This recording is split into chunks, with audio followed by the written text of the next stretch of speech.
Welcome to Simply Caroline, a podcast dedicated to women empowerment where we will discuss a bunch of different subjects such as life, parenting, love, business, money, relationships, healing, recovery, addiction, entrepreneurship, and so much more. A podcast I'll do my best to keep simple, fun, and relatable and bring you tools to help you better your life.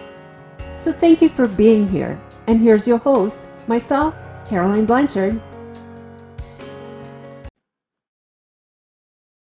Welcome back, everyone. Happy to have you here again. Today we have another amazing human being. Her name is Éléonore de Posson. She's a spiritual healer and a spiritual business mentor. Wow. Hi, Ellie. Hi, Caroline. Thank you for inviting me on your show.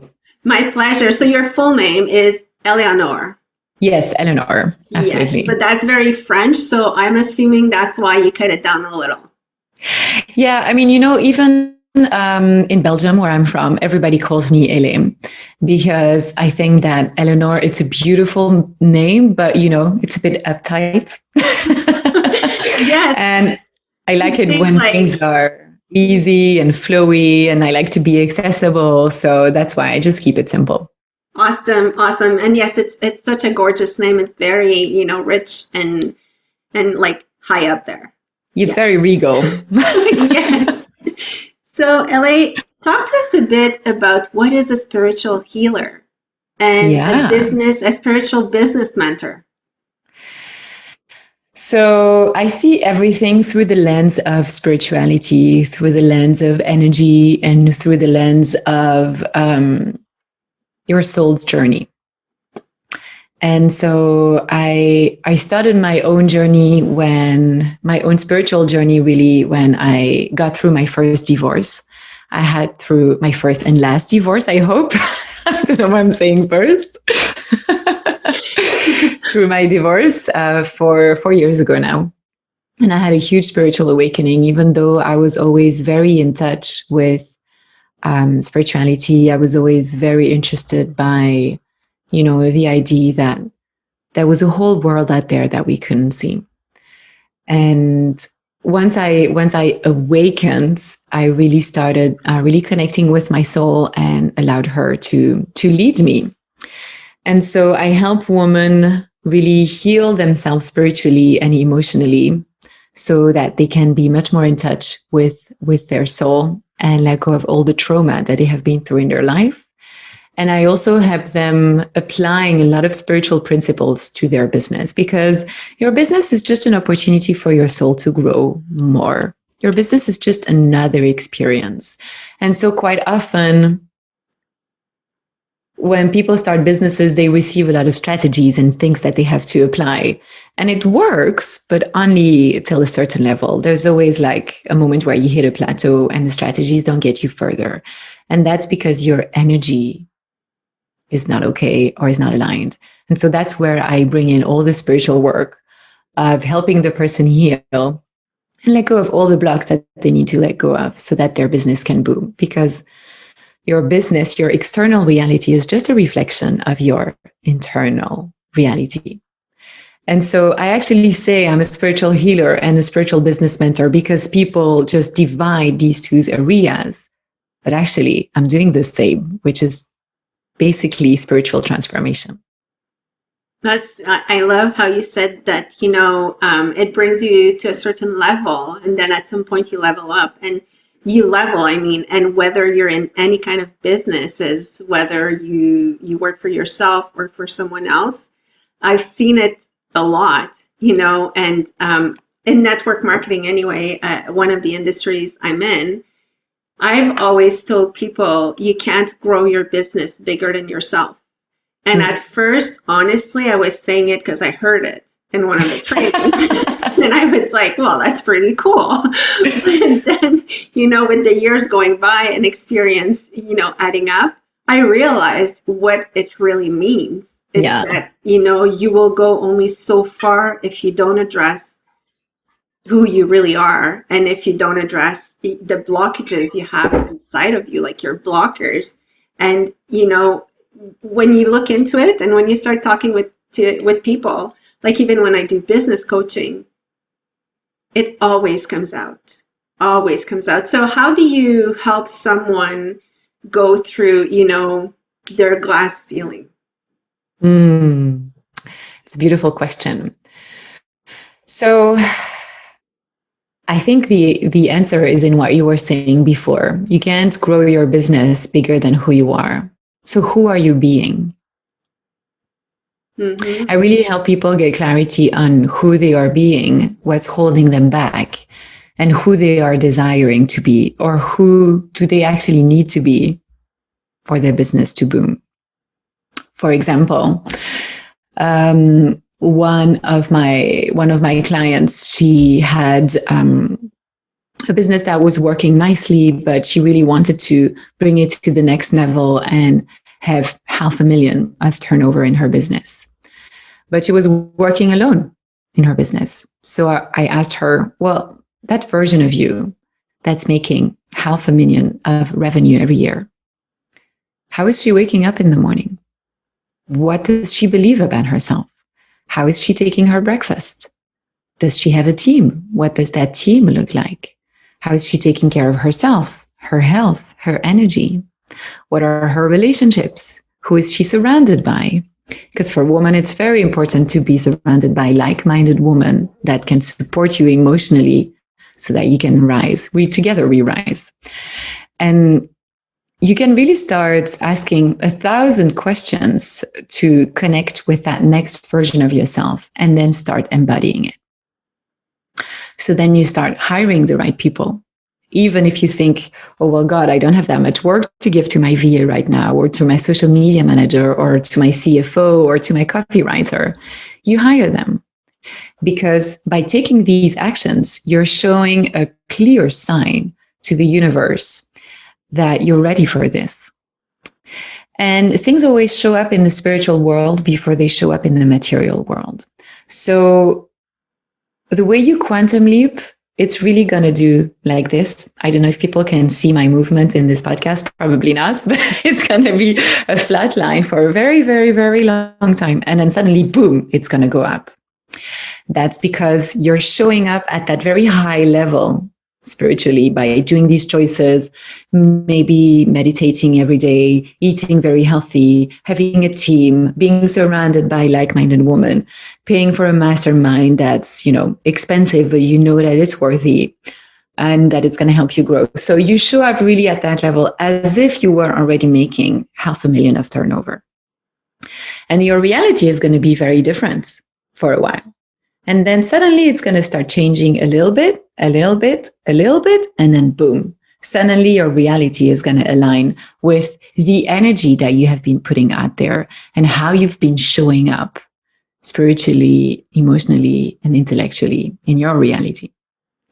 Yeah, and that's, I think that personally anyway, sometimes we think we know, that if you would ask me those questions right now, I'm like, oh, I totally know the answers. But when you actually speak with a professional, with someone who really knows, they help you dig deeper than, I guess, the version that you're accepting to be. Because, we're all comfortable most of the time with the version we are.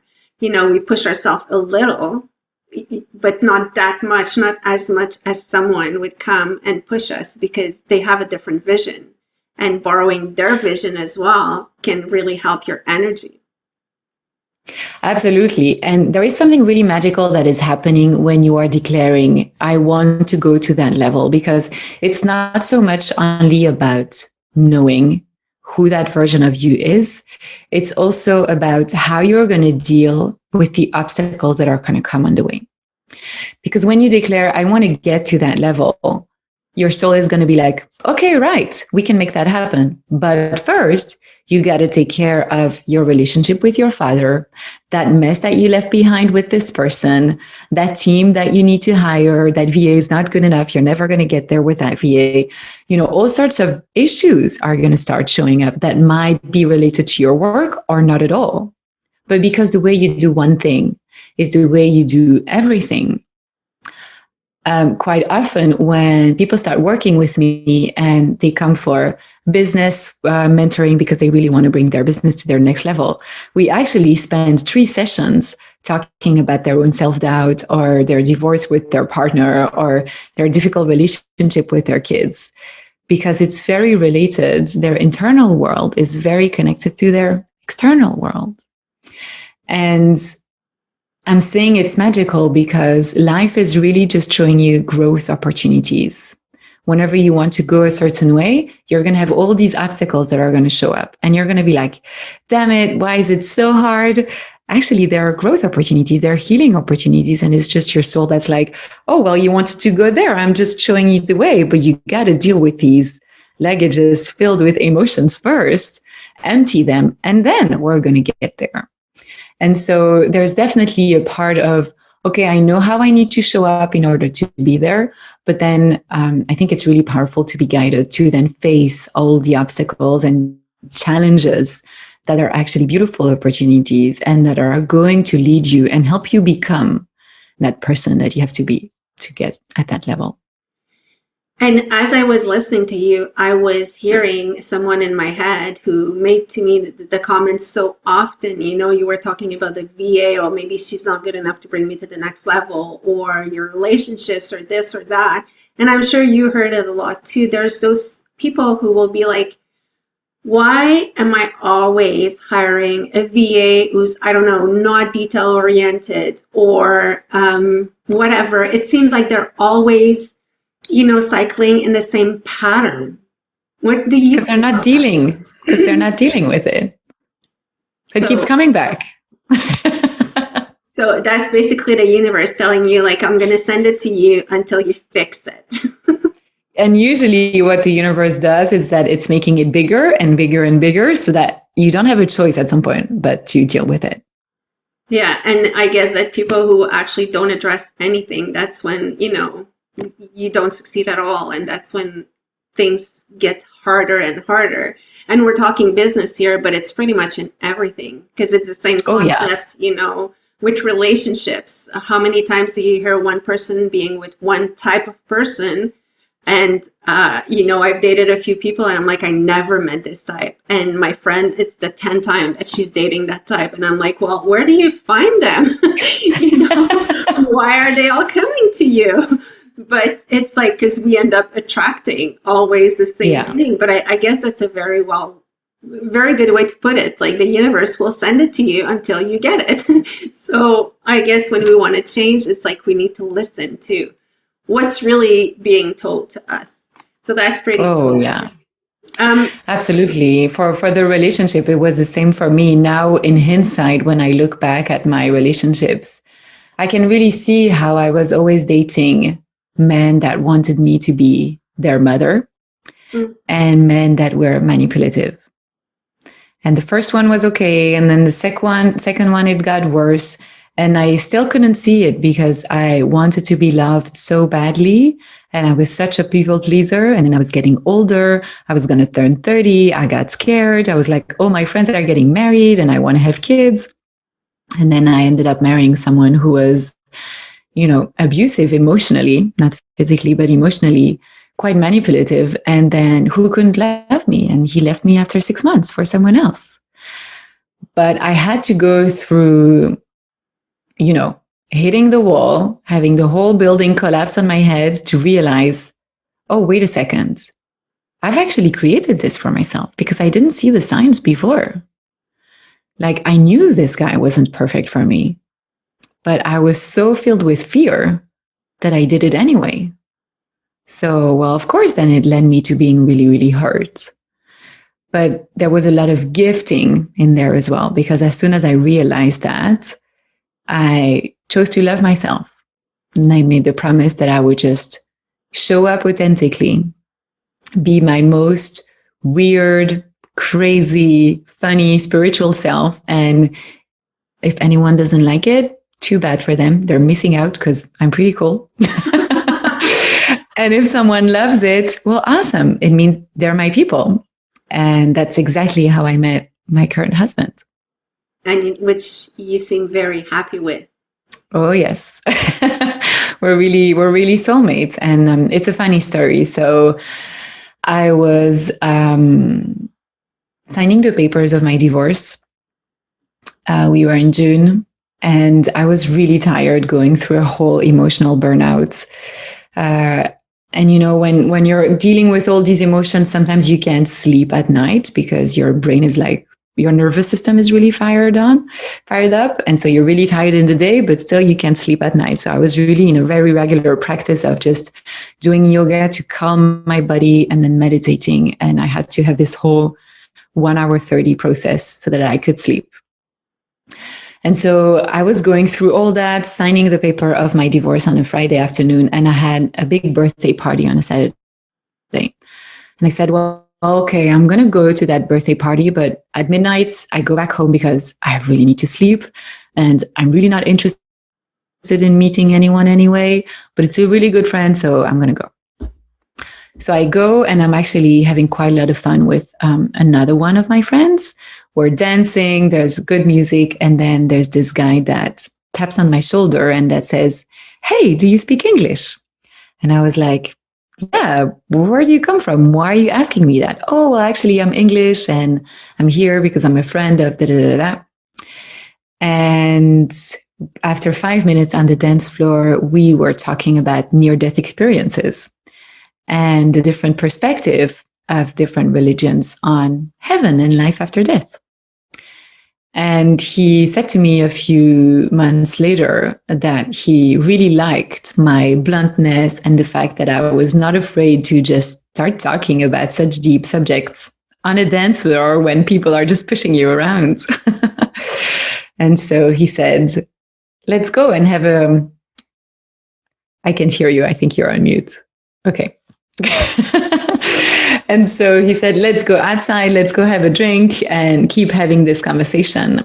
And then basically the conversation never stopped. And we got married. That's beautiful. I was saying, I can imagine that. Yes, I did mute myself because I have dogs and they don't get the memo sometimes. Okay. That they have to be quiet. But I was saying, yeah, that must have been super interesting on the dance floor, screaming over the music about a near-death experience. But, well, I'm happy for you because don't we all want to find that person? But what I really like in your story is that you had to love yourself first. And, absolutely. I was raised with put everyone else first. Don't brag. Yeah. Don't give yourself too much compliments. So those things of like, "Oh, wow, I'm beautiful this morning," it would have been frowned upon. Or, "Oh, I love myself." It would have been like, "Oh my gosh, you're conceited. Get over it." But when I raised my youngest daughter, because it took me a while to catch on to it, since she's little, I always tell her, like, you need to love yourself the most. You need to be your priority. You need to find yourself beautiful. And even to this day, sometimes, she'll tell me like, "Oh my gosh, look at my green eyes. They're so beautiful." I have these awesome. but I have these old things inside of me that want to say like, "Okay, but don't brag." So, but I stay quiet. I don't say anything. But, it's our generation. We were not raised this way. We, as adults, we have to go and learn to love ourselves, but we were not raised into put yourself as a priority because that was being selfish. And it's cute because she was 6 or 7 and I said, she's like looking at me and she's like, "Mama, I love you so, so much. Like right after myself, it's you." And I was just like, that's so "Oh sweet." my gosh. If my mom would hear that, she would have a heart attack. But, anyway, there's one thing that I did good. But, I really want to point this out because you said when I learned to love myself. And for me, for the longest time, it was actually one of my main goals. It was just to fall in love with myself, which seems so simple and so complicated at the same time. But once you're there, you stop criticizing constantly. You talk to yourself differently. You have more compassion, and you're more gentle. Oh yeah, for sure. But Go ahead. It's great what you're talking about because it's exactly what I talk about in my second book, The Path of Femininity. It's called the bitch wound. So that whole situation where women don't dare to love themselves and to put themselves first. It's called the bitch wound. It's really coming down. It's been passed down from generations to generations where we were afraid of being called a bitch if we said no to something or if we put ourselves first. And it's believed that the three feminine wounds, so the bitch, witch, and whore wounds, have been passed down from Mary Magdalene. And the bitch wound, it's really that aspect of her where she was someone that was very independent. There are a lot of books that talk about her. And she was a woman that didn't want to be tied to a man.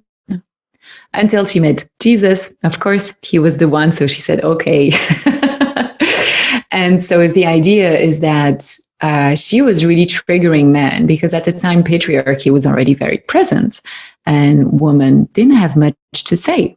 They just had to be beautiful and shut up, right? And she was not like that. And she was criticized for it. And women, as a result of that, now are afraid of putting themselves first. But the truth is that when you do that, when you put yourself first, when you take care of your needs first, it is actually the best thing that you can do for others. Because when you show up and your glass is full, you can give your best self to your friends, to your kids, to your clients. But when you're just giving, and your glass is empty, you're giving a version of yourself that's empty. That's not your best. And so you're exhausting yourself. You're burning yourself out.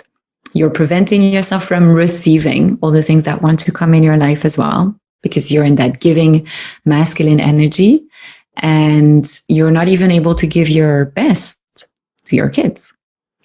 And your kids and your clients, they need you at your best. And I think it's a whole challenge that I've definitely been juggling with since I've become a mother of what is the best for my kid. Breastfeeding really brought me on a journey on that because breastfeeding was really hard for me. I had a lot of issues and I knew it was the best for my son, but it was so hard for me that it would make me cry because it was really painful, really frustrating. It wasn't working. And so what is more important to your kid? To have nourishing food or to have a happy mother that is giving you good emotional food? You're so right on that. Mm-hmm. So I tried, and after 2 months, I was like, okay, I did my best. I think he needs a happy mom more than he needs. But again, that's, that's a lot of that pressure comes from society as well. It's like, what? You're not breastfeeding? It almost feels like it's an obligation. And of course, every mother wants the best for their child. So I think for everyone, it's a personal decision and you just have to respect it. But like you said, you have to be happy and good with yourself first, because and that's one lesson that I've learned with my kids. So I have 2 kids that are adults and I have one that is still a teenager. So there's a gap of 7 years. And, I have the opportunity to readjust some things with my younger one because my older ones were vocal enough to complain. They didn't wait to be 40 and go in therapy. They did it right on the spot when they turned 20. I think it was like the bell, like tell mom everything that I didn't like, because I used to joke with them when they were younger and they would complain about something. I would say, look, I'm not doing a fun for school for you. I'm doing a fun for therapy. So you'll be set. When you're ready, you'll have it. I will make mistakes. Like, I'm not a perfect parent. But, sometimes what I'm saying that I learned the hard way is that there's moments where I gave myself to everything, like being a volunteer for the hockey team, the soccer team, the that, thinking I was doing it all. But in the end, on the back end of that, my kids were like, but we just wanted you.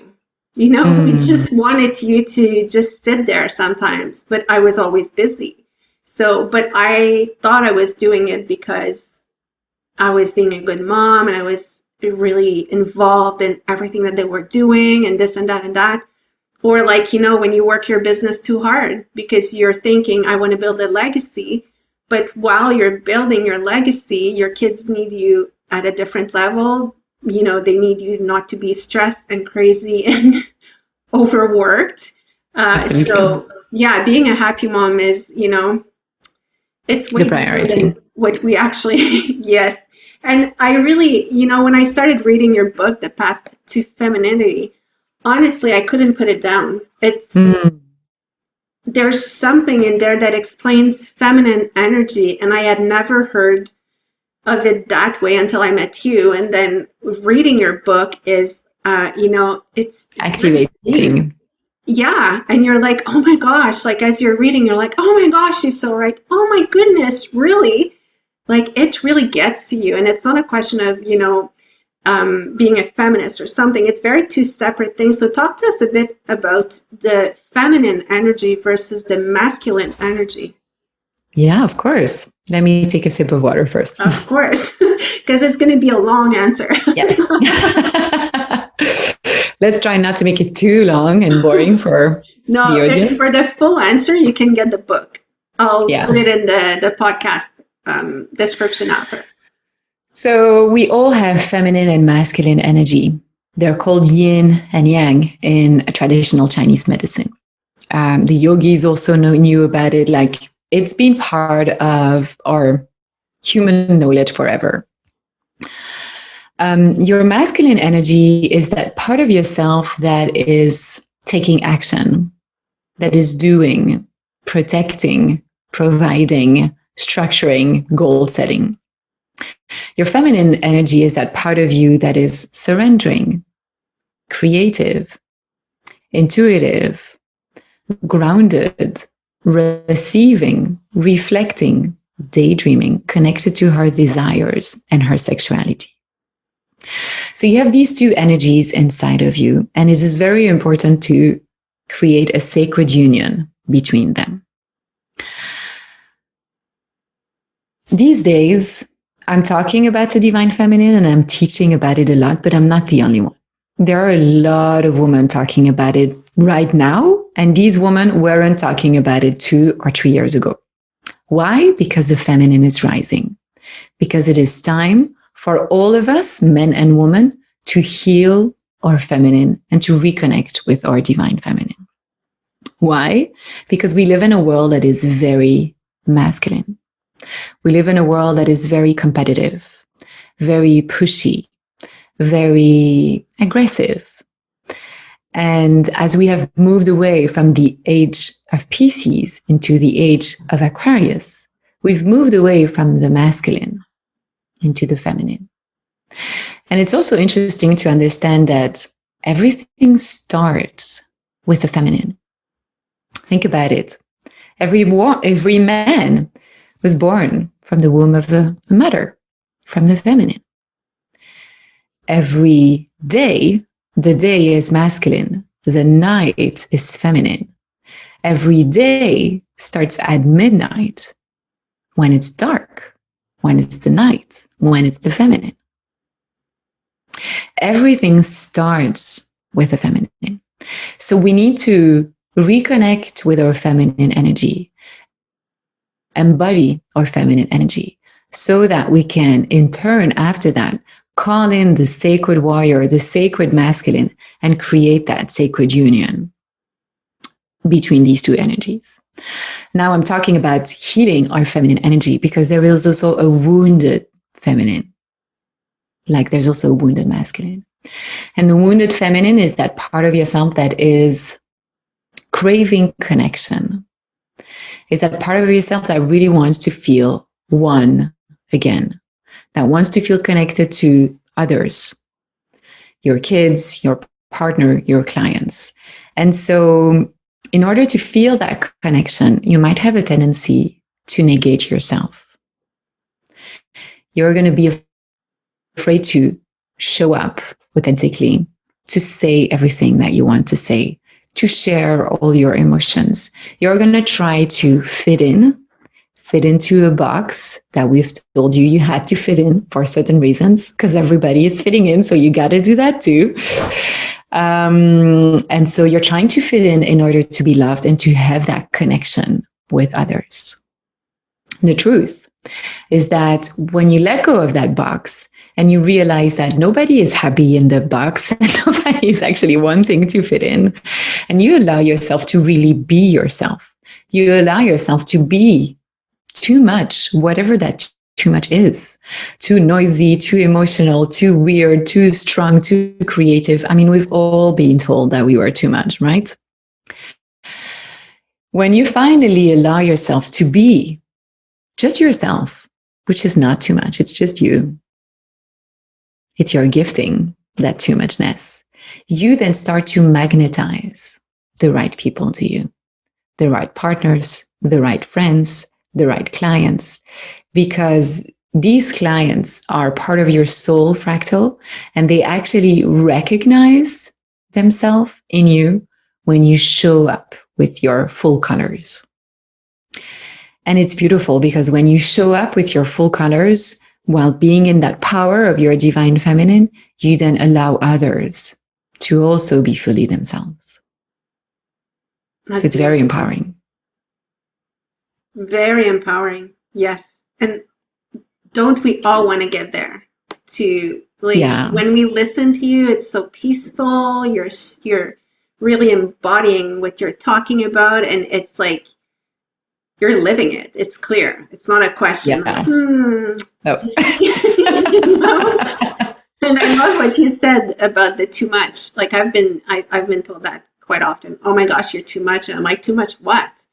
You know? And it's funny. There's never really an answer to that. It's like answers that you can't even comprehend. You're like, okay, well, I'll tone it down for you. I'm not sure what, but I will tone it down for you. But But do you know why people tell others that they're too much? Do you know why we judge others? There are 4 reasons why we judge others. The first one is simply because we are seeing something inside that person that we don't like about ourselves. So maybe that person has simply been told, you're talking too much. And that person was like, oh, my mother believes that I'm a talker. I talk too much, so I should talk less. And then if you're super expressive and you're talking and you're out there, that's going to trigger them because they don't like that about themselves because they've been told it wasn't good. The other reason why we judge others or why we are judged by others is because we're doing something that they're not allowing themselves to do. When after my divorce, I traveled a lot because I love to travel. It really nourishes my heart and my energy. And I had a beautiful year of traveling and doing a lot of work on myself and learning about energy healing. And it triggered a lot of my friends who were at work, working 9 to 5 and not allowing themselves to take time off to enjoy their life. Mm-hmm. The other reason why we judge others or are being judged by others is because we have unfinished business with someone. And the person that we're judging is reminding us of that person. So it can be a former partner, a sibling, a parent, or a close friend. And we never dare to say to that person, it really disappoints me when you let me down, or when you change plans last minute, or when you say that to me. And then we meet someone, or we have a client or a coach or another friend, a new person that comes into our life and that is doing that exact same thing. And suddenly we're so upset because we have unfinished business. And the fourth reason why we judge others or are being judged by others is because we simply have very different values. Our values are very connected to our soul, to our soul's journey and what we chose to come to experience here, the kind of experience that we decided to have on Earth. And a value is just a value, there's nothing good or bad about it. But if you're someone that's very minimalistic and you decide to live a very simple life because that's what brings you peace, awesome, good for you. But if you meet someone that's very materialistic, because their soul decided to have an experience that is very grounded into having things and having beauty because they see the divine in beauty and in objects, that is probably going to trigger you. But who's right? Who's wrong? None. Both are great. They're just very different and they might trigger each other because they have different values. So that's just something to be aware of and to accept. And so when you think about these 4 reasons, criticizing yourself actually through someone else, having unfinished business, not allowing yourself to do something, or having different values, in the end, when you judge someone, it has nothing to do with them, but everything with yourself. Or when you are being judged, it has nothing to do with you. You're just a mirror for that person. So that example that you were saying, when people tell you you're too much, it's actually because they are not allowing themselves to be too much either. So you're a healing opportunity for these people. So don't dim your life. Keep shouting. Keep being yourself. I was going to say, so just be louder. No. Yeah, exactly. I love how you gave those 4, I've heard it a few times, like, well, when someone judges you, it's the mirror effect. But you finally gave 4 very clear, points of like, what's a mirror effect? Because again, I think we hear it at some point and we start saying it because we understand a part of it. And again, our kids are probably, more aware of that than we are. And I'm going to give you an example. I told something to my daughter, my 13-year-old, the other day. And yes, it was a parent talking to a child.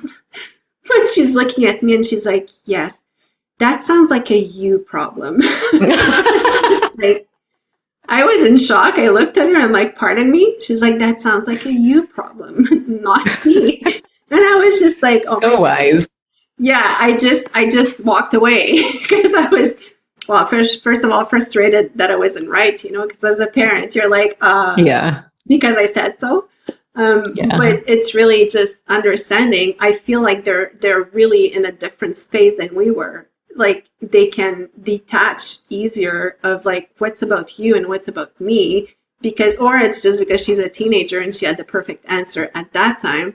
But I love what you said, it's quite often it's not about you, it's about them. And you need to really distance that and believe in yourself enough to know that. But I think it's really beautiful that your daughter is saying that, because I think you taught her that by teaching her to love herself and to know who she is. Well, not that specific expression, no. I was quite in shock when I heard it. So, yeah. But when you love yourself, you know who you are. You know your limits, you know your strengths, your weaknesses. And when someone is saying something at you and it doesn't resonate, well, you're like, well, no, this is not who I am, because I know who I am and my truth is setting me free. So this has to do with you, not with me. Yeah. It all comes down to the self-love. Yes. And I think that's going to be for always and ever. Yeah. One of the biggest journey, because, it's like going to the gym. It's not something that you won't go to the gym for 3 months and be like, okay, now I'm fit. I'm done. It's something that you need to take on every single day and needs to be always renewed. And self-love should be at the top of our priorities in everything. And that's a big part that I like about your book. It's, understanding that feminine energy and understanding how to prioritize it, or not even, I should say, recognize it. Because once you recognize it, then, well, anyway, for me, it was kind of like a different language when I started reading that. But yeah, really, really good. It is a new language. You're right. And it's also what I'm talking about in the first pages of the book. It's a new way of living because we have not been taught to live like that. When you think about it, it's only been not even 100 years since women could vote, and less than that since we could work and be welcomed on the workplace. And so, of course, we tried to fit into a world that was very masculine and functioning in a way that didn't work for us. because we weren't aware and still are not aware that we can do it our own way. There is a way that works for us that is different than men. And, all these times where we've been told you're too emotional, you're too creative, these are actually our superpowers, because our emotions have messages to deliver to us. And the divine feminine, she's very, very in touch with her emotions. She has a very healthy relationship with anger, sadness, frustration, because she's very aware that they are guides. They're like messengers that come and knock on the door. And we've not been taught to connect with our emotions, to express our anger in a very healthy and calm way. But these are all very, very powerful tools and guides for us. And you said it right, like they're amazing tools that when you discover them, then you see those feelings that are typically known as negative, like fear and sadness and stuff like that.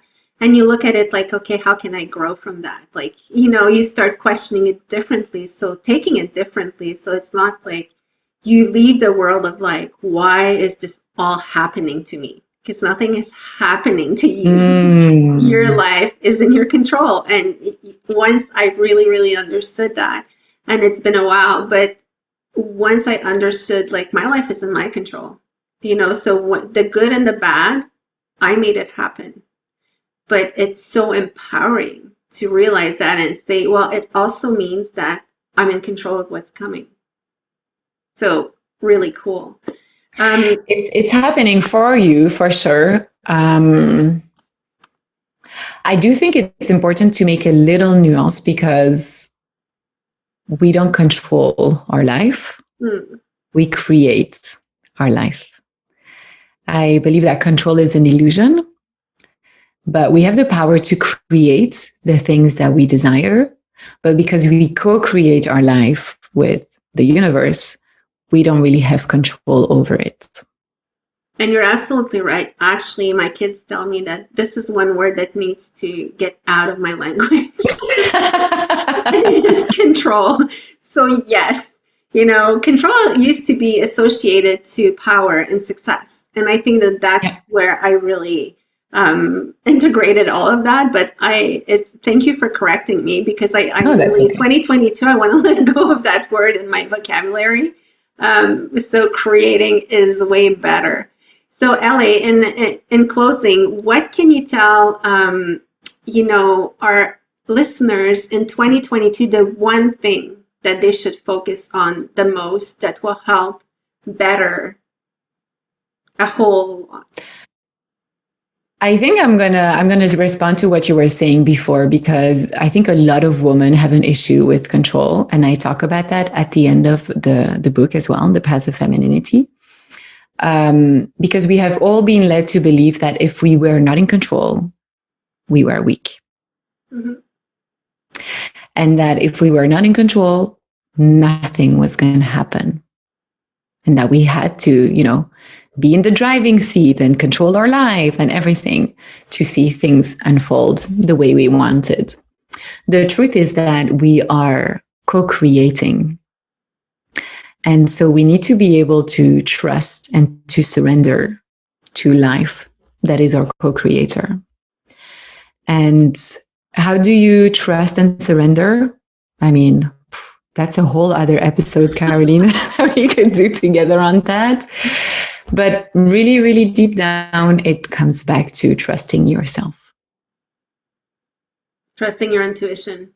Trusting yourself, your intuition, but also trusting that no matter what's going to happen in the future, you're resourceful. You have everything you need inside of you.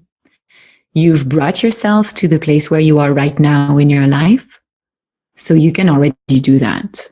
Today is your worst case scenario. Tomorrow can only be better. That's awesome. I'm stealing that from you. Yeah, today is your worst case scenario. Copyrights to Elite. Exactly, copyright, trademark it. But yes, I think that, it's a perfect sentence or expression to leave people with, because then I always say, it can only go up. Yeah. Even when you're really high, it can only go up. Yes, it can go low, but that's totally up to you to make sure. But remember, the lows are your soul that is just showing you obstacles for more growth. There you go. There you go. Well, LA, thank you so much. If people want to reach you, where can they reach you at?